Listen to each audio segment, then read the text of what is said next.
Hi, this is Bryce Morrison from Healing Rooms Ministries headquarters, and I wanted to give you a little bit of a tour of the new feature that we have for the online inbox, which can be used to communicate between members of your team, members of the area that you're in, and also between yourself and the staff of the Healing Rooms Ministries headquarters, and of course myself at the website. You'll notice on the top right hand corner of this page happens to be an inbox. That inbox has a count of how many unread messages that you have. If you do not have any number to the right of inbox, then that probably means that you do not have any messages that you have not already read.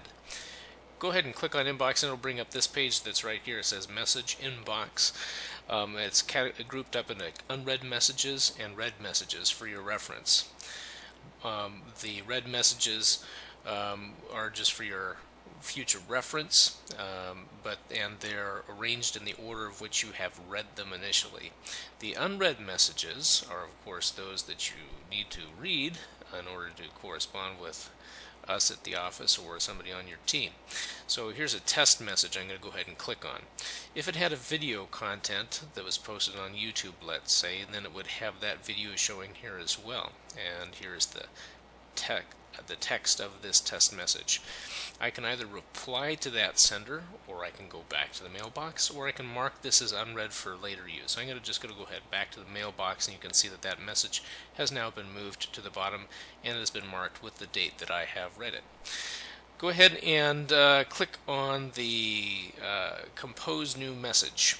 Drafts doesn't have anything in the drafts folder because there is nothing that I've partially composed, but if I'm going to go to compose new message and then I'm going to partially make an email, then it will go ahead and be put in the drafts until I send that message. You can change the subject line. I'm just going to say test message, and the message content I'm going to hear this is a test.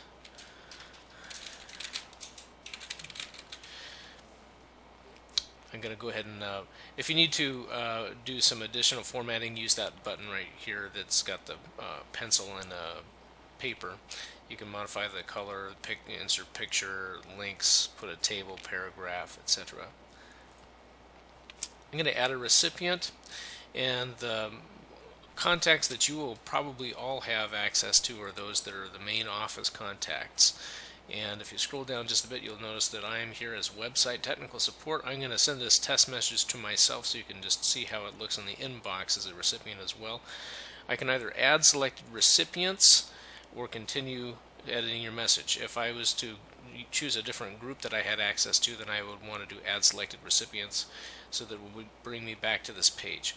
I'm just going to go ahead and do that right now, and now it shows you that I have one recipient, and that's myself.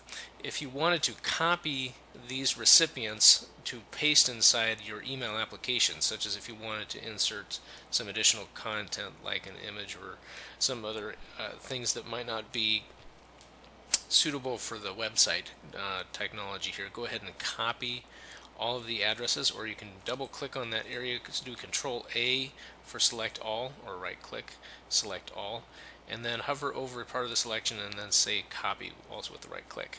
Then you can paste that into the to address field of your email client. I would recommend the blind carbon copy if it's a large group of people who do not communicate with each other. Okay, so now we're going to go to continue editing your message.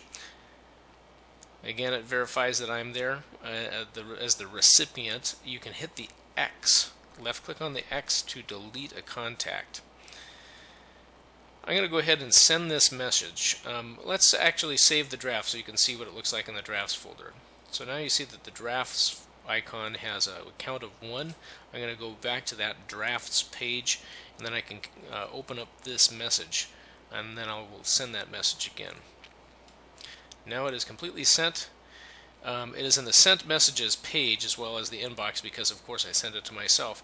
You'll notice that the time of the sent, the test message right there is the subject line for my reference, and it said read no.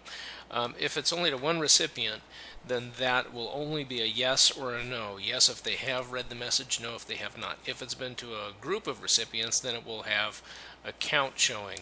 The number on the left happens to represent the number of recipients that have read the message. The number on the right is the total number of recipients. If you want to click on that, it will show you the date that they have read. This is again saying that Bryce has not read this message. Let's go back to the sent messages and see one that has been read. Here's the date that this recipient read the message. So that can give you a little bit of accountability, and you'll know who on that list, if it was sent to a bulk of people and if it was an important message, you might want to personally contact those people using some other method, such as telephone or an email to another address, because it's going to be the email reminder that is sent to them will be done so by using the default address that they have on this website. And if it goes into the bulk mail folder, then they might not know about it. So hopefully just remind them to go to the website to check their email. Okay, that's given you a general rundown of our new online messaging system. Be sure to use this to communicate with your team or those of us in the office if you want to know whether or not somebody has actually read this note, so it holds us accountable. And hopefully you'll be getting some other bulk messages from those of us here at the headquarters that would apply to you, and including much of the video content that we have planned. Okay,